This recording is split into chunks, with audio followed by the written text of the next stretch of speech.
Baik Bapak Ibu, Assalamualaikum warahmatullahi wabarakatuh. Selamat pagi. Saat ini saya sudah berada di Institut Riset, tepatnya berada di kantor guru Institut Riset, dan di sini saya juga berada dengan Ibu Syifa Oktarini. Ya, saya Syifa Oktarini, guru kelas 4 SD Tri Sukses. Baik Bu Syifa, di sini saya tuh mau wawancara Ibu yang tanya lah ya tentang implementasi kurikulum merdeka yang ada di Institut Riset ini. Saya melihat sudah cukup baik sih pelaksanaannya, dan tadi saya lihat beberapa kegiatan sudah cukup baik tentang implementasikan kurikulum merdekanya. Nah, menurut Ibu nih, apa saja sih persiapan yang Ibu siapkan untuk lakukan sebelum memulai implementasi kurikulum merdekanya? Ya, tentunya di awal sebelum kita melakukan atau menerapkan kurikulum merdeka, mengikuti berbagai pelatihan-pelatihan yang diadakan oleh Kemendikbud tentunya, ya, melalui berbagai platform, kemudian melalui dinas, ya yang mengadakan itu biasanya.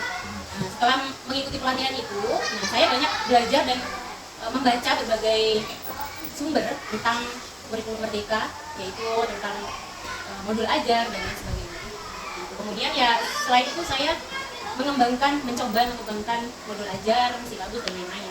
Setelah itu baru saya diskusi, sharing dengan guru-guru yang lebih senior ya. Itu yang saya lakukan. Jadi ini tadi itu ada kegiatan pelatihan ya, diskusi dengan guru-guru berpengalaman. Kemudian bagaimana sih Anda mempersiapkan diri secara pedagogik dan teknis untuk mengajar dengan kurikulum merdeka ini? Kalau untuk mengajar dari pedagogik itu saya banyak membaca dari artikel-artikel yang dikeluarkan oleh Kemendikbud. Kemudian melalui platform Merdeka Mengajar itu kan tentunya juga banyak latihan-latihan yang bisa kita coba tentang pedagogik.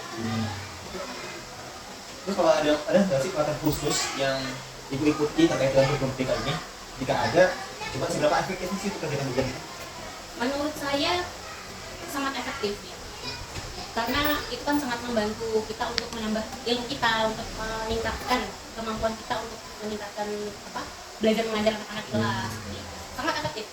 Dan tentunya saya sangat lumayan sering lah mengikuti pelatihan itu melalui platform Merdeka Mengajar dari dinas yang mengadakan. Nah, kalau tadi kan tentang persiapan ya, sekarang ke pelaksanaan nih. Kalau Ibu sendiri tuh cara mengadaptasi materi pembelajaran sesuai dengan profil pelajar Pancasila seperti apa?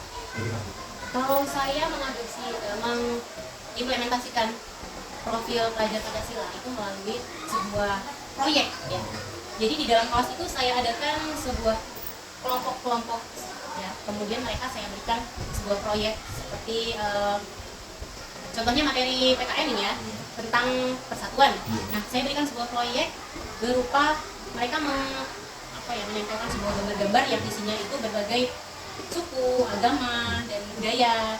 Nah, jadi seperti galeri gitulah ya, membuat galeri. Nah, masing-masing kelompok itu mereka bisa mengeksplor dari proyek itu. Jadi apa sih yang mau mereka bentuk dari proyek itu melalui gambar-gambar yang saya sediakan membuat sebuah galeri. Nah, mereka tuh mempresentasikan setelah itu. Jadi mereka bisa lebih kreatif. Gitu ya, nah juga kelompok tadi itu ya. Nah, bagus sekali ya, sangat menginspirasi. Berapa kegiatan pembelajaran yang paling efektif untuk pengembangan keterampilan, apalagi terutama di era 21 ini, ada sesuatu seperti apa? Yang paling efektif yang menurut saya tadi seperti proyek berdiskusi lah ya, berdiskusi. Intinya mereka itu kita fasilitasi untuk bisa lebih mengembangkan ide-ide yang ada di dalam diri mereka gitu. Jadi mereka itu bebas berekspresi gitu. Kita hanya memfasilitasi mereka sebagai guru. Terus kalau untuk mengukur keberhasilan belajar yang belajar siswa ini dengan kurikulum merdeka seperti apa? Kalau mengukur itu ada dua yang saya lakukan. Itu yang pertama melalui asesmen formatif ya, melalui berbagai kegiatan. Nah, saya amati seperti berdiskusi kelompok tuh, saya amati apa sih mereka yang mereka lakukan, kemudian keaktifan mereka itu seperti apa.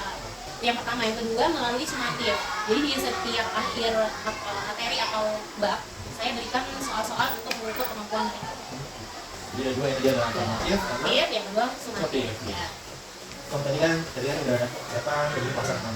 Kalau tantangannya nih, tantangan terbesar bagi ibu sendiri tuh gimana sih Bu? Dengan menerapkan kurikulum merdeka sendiri gimana? Kalau tantangan saya itu biasanya dalam satu kelas itu kan siswa bermacam-macam karakter, bermacam-macam kemampuan. Itu menjadi sebuah tantangan untuk saya untuk mengetahui setiap siswa tentang kemampuan mereka. Nah, jadi saya sebagai guru itu bagaimana sih caranya dengan berbagai kemampuan mereka itu untuk bisa memberikan materi tapi mereka semua itu bisa menerima. Berarti ada kemampuan, ada karakteristik kan Ya, berbeda sekali. memang benar. Kemudian kalau untuk mengatasi perbedaan tingkat kemampuan siswa itu dalam pembelajaran menurut itu, Kalau mengatasinya itu saya caranya menerapkan pembelajaran berdiferensiasi. Jadi berdasarkan mengelompokkan berdasarkan kemampuan mereka. Misal dalam satu kelas itu 5 orang kemampuannya visual. Nah, saya kelompokkan jadi satu mereka. Kemudian yang audio sendiri, audio visual sendiri. Jadi ya alhamdulillah cukup teratasi. ya kan kita cuma orang, apa berbeda Ya, ya maksudnya. betul. Kalau untuk mengelola waktunya nih, kalau kan karena banyaknya macam-macam kemampuan siswa itu, nah kalau untuk mengefektifkan waktu nih, kalau ibu itu gimana sih mengefektifkan? Kalau mengefektifkan waktu ya, kita kan kurikulum merdeka ini kan ada modul ajar ya. Nah, dalam modul ajar itu ada sebuah tahapan.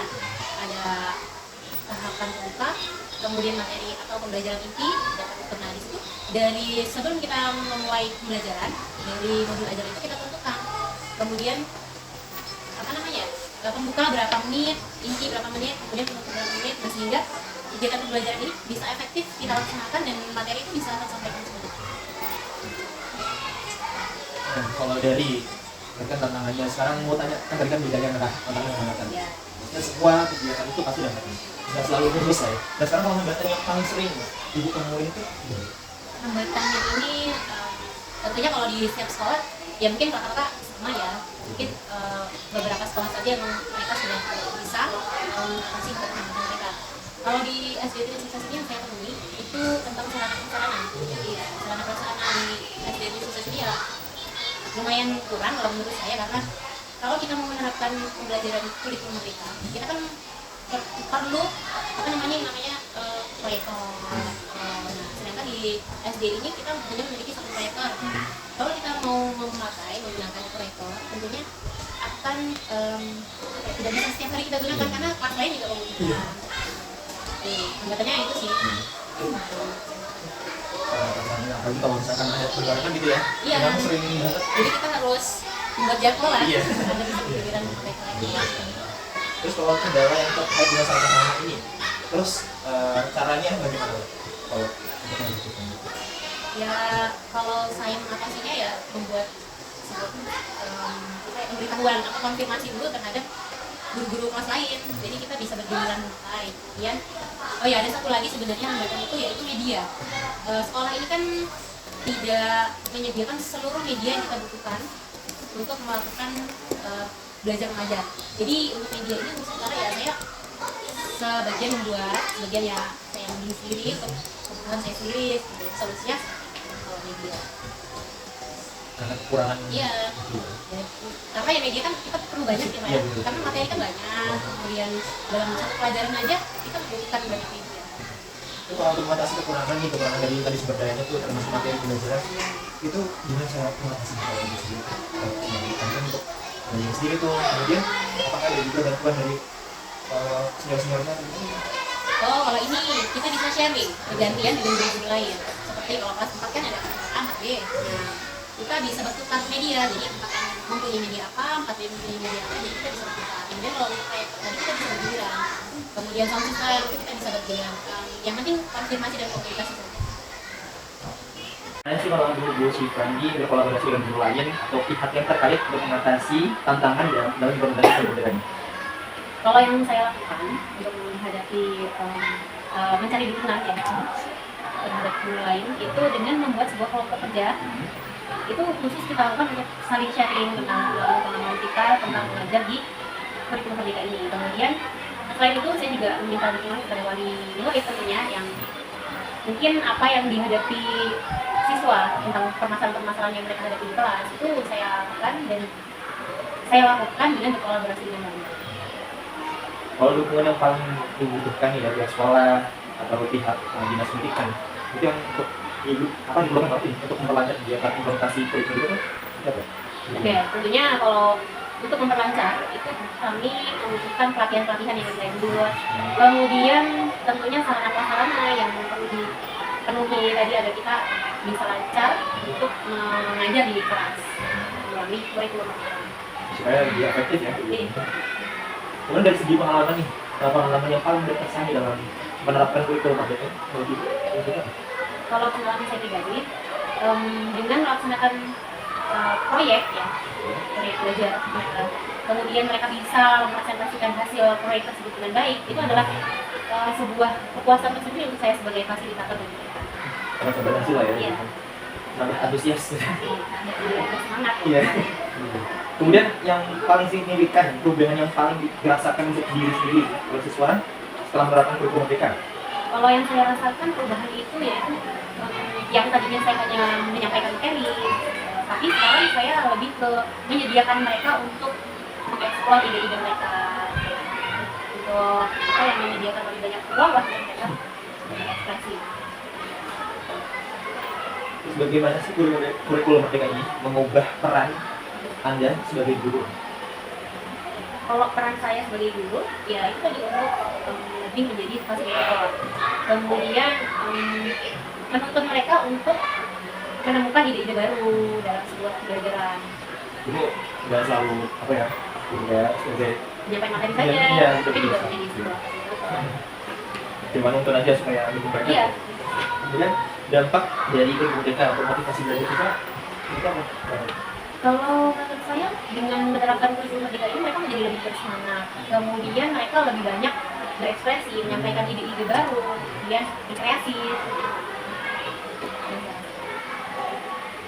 Karena kata ini benar-benar beda sekali ya informasi yang saya dapat dari Ibu Cipa ini. Untuk pengalamannya sangat luar biasa sekali.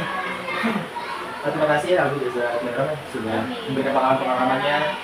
Semoga ya hasil informasi yang dapat ini bisa bermanfaat bagi saya, jadi teman-teman yang mungkin sedang melihat video ini kami ya. Assalamualaikum warahmatullahi wabarakatuh. Baik Bapak Ibu, selamat pagi. Assalamualaikum warahmatullahi wabarakatuh. Masih bersama dengan saya Dwi Kurniawan, mahasiswa UT Bandar Lampung. Baik, di sini saya masih berada di SD Sukses bersama dengan dua anak hebat, yaitu siapa? Dan oke, baik, terima kasih atas kehadirannya. Di sini saya akan bertanya-tanya nih tentang implementasi kurikulum merdeka yang ada di Sukses ini. Karena melihat sudah cukup baik ya pelaksanaannya. Saya tadi melihat beberapa kegiatan di luar tadi, kegiatan yang telah saya amati, beberapa kegiatan cukup baik sekali. Oke, untuk Aufi nih, saya mau nanya nih, apa sih yang kamu ketahui tentang kurikulum merdeka itu? Kurikulum merdeka adalah kurikulum baru di Indonesia yang memberikan kebebasan kepada sekolah dan guru untuk menentukan cara mengajar atau pembelajaran yang sesuai dengan kebutuhan siswa masing-masing. Dan begitu ya. Kemudian apa sih yang menjadikan perbedaan apa yang kamu rasakan saat ini pembelajaran dengan kurikulum merdeka dengan kurikulum sebelumnya itu? Dengan kurikulum merdeka, saya merasa lebih bebas dalam memilih topik belajar dan lebih banyak terlibat dalam diskusi dibandingkan sebelumnya, di mana ditentukan oleh guru, namun tetap dibimbing oleh guru. Baik, tentang Kak Aufi ya. Sekarang ke adik Hanif Al-Farido nih, mau tanya nih. Boleh tanya-tanya ya? Oke, kegiatan pembelajaran apa sih yang paling kamu sukai dalam kurikulum merdeka? Kenapa kamu suka banget dengan kurikulum? Saya sangat menyukai kegiatan proyek kelompok karena kamu bisa bekerja sama dan saling membantu satu sama lain serta bisa mengeksplorasi ide-ide kreatif kamu. Oh begitu ya. Kemudian tantangan apa sih yang kamu hadapi dalam mengikuti kegiatan pembelajaran dengan kurikulum merdeka ini? Tantangan terbesar bagi saya adalah kadang-kadang sulit menentukan prioritas ketika ada banyak pilihan topik atau proyek yang akan kita kerjakan. Lalu bagaimana sih cara kamu mengatasi kesulitan dalam belajar dengan kurikulum merdeka ini? Saya biasanya berdiskusi dengan teman-teman atau meminta bantuan guru jika saya mengalami kesulitan memahami suatu materi atau tugas tertentu. Terus apakah kurikulum merdeka ini menjadikan kamu termotivasi untuk belajar? Kemudian alasannya kenapa? Ya, karena saya merasa bahwa saya memiliki kebebasan untuk memilih apa yang ingin saya pelajari, sehingga juga membuat saya lebih antusias mengikuti setiap pelajaran. Dan keterampilan apa sih yang menurut kamu paling berkembang setelah mengikuti kegiatan pembelajaran dengan kurikulum Merdeka ini? Keterampilan kolaborasi dan komunikasi saya berkembang pesat karena sering bekerja sama dalam kelompok dan presentasi di depan kelas. Lalu bagaimana kurikulum Merdeka ini telah membantu kamu mempersiapkan diri untuk masa depan kamu? Dengan pendekatan praktisnya, saya merasa lebih siap menghadapi tantangan di dunia nyata karena kami diajarkan cara berpikir kritis dan menyelesaikan masalah secara kreatif. Baik Bapak Ibu, itulah hasil wawancara saya dengan dua anak hebat, yaitu adik Ovi dan adik Hanif. Mereka ini sudah memberikan saya hasil jawaban-jawaban yang menurut saya adalah memberikan informasi buat saya dan juga bermanfaat bagi saya juga. Oke, terima kasih adik-adik yang telah hadir di tengah-tengah kita. Salam jazakumullah khairan. Assalamualaikum warahmatullahi wabarakatuh.